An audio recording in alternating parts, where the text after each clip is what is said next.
సాయి కృష్ణది ముమ్మాటికి ప్రభుత్వ హత్యే అన్నారు YSRCP legal cell president Manohar Reddy. Remand report అంతా డొల్లే అన్నారు.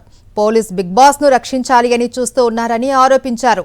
ఈ కేసులో సూత్రధారులు పాత్రధారులను రక్షించేలా సిట్ దర్యాప్తు కొనసాగుతుందని మండిపడ్డారు.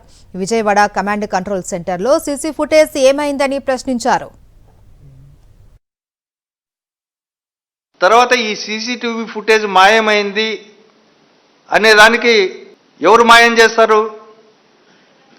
దీనికి ఎవరైతే బాధ్యులు ఉన్నారో, ఎవరైతే పోలీస్ అధికారులు ఉన్నారో, ఎవరెవరైతే ఈ కేసు నుంచి తప్పించుకోవాలని అనుకుంటున్నారో వాళ్ళ చేతిలోనే ఈ యాక్సెస్ ఉంది. తర్వాత ఇవి ఒక దగ్గరే ఉండవు. కృష్ణలంక పోలీస్ స్టేషన్కు మాత్రమే పరిమితం కాకుండా కమాండ్ కంట్రోల్ రూమ్లో ఉంటాయి. డీజీపీ ఆఫీసు పర్యవేక్షించేదానికి కూడా ఇవన్నీ మూడంచెల వ్యవస్థలో ఈ సీసీటీవీ ఫుటేజ్ నిక్షిప్తమై ఉంటుంది. మరి పైనుంచి కింది స్థాయి వరకు తీసేశారా? రిట్రైవ్ చేయడానికి ఆ సీసీటీవీ ఫుటేజ్ను ఏమైనా మీరు ప్రయత్నాలు చేస్తున్నారా? ఏమీ చేయలా. దీనివల్లనే చాలా అనుమానాలు వస్తున్నాయి. ఇది రిమాండ్ రిపోర్ట్లో పొందుపరచడం కూడా దర్యాప్తును పక్కదారి పట్టించడానికి, వాళ్ళ చేతులు కడుక్కోవడానికి రిమాండ్ రిపోర్ట్లో సీసీటీవీ ఫుటేజ్ మాయమైందని వాళ్ళే నిస్సిగ్గుగా చెప్పారు. ఈ సీసీటీవీ ఫుటేజ్లు కమాండ్ కంట్రోల్ రూమ్లో ఉంటాయి కదా, మరి అవి ఎందుకు కోర్టుకు పెట్టలే?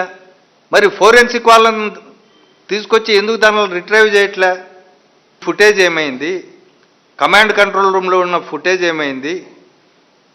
ఇవి వదిలిపెడితే పబ్లిక్ ప్లేసులు, బస్ స్టాండ్లు, రైల్వే స్టేషన్లు, లేకపోతే ఇతన్ని ఎక్కడైతే స్వర్గపురి దాంట్లో దహనం చేసినారని ఆరోపణలు ఎదుర్కొంటున్నారో అక్కడ సీసీటీవీ ఫుటేజ్ ఇవన్నీ ఏమైపోయినాయి? ఏ ఒక్క ఆధారం కూడా చూపించలే ఇంతవరకు. మరిన్ని అప్డేట్స్ కోసం ఛానల్ ను సబ్స్క్రైబ్ చేయండి. నోటిఫికేషన్స్ కోసం బెల్ ఐకాన్ పై క్లిక్ చేయండి.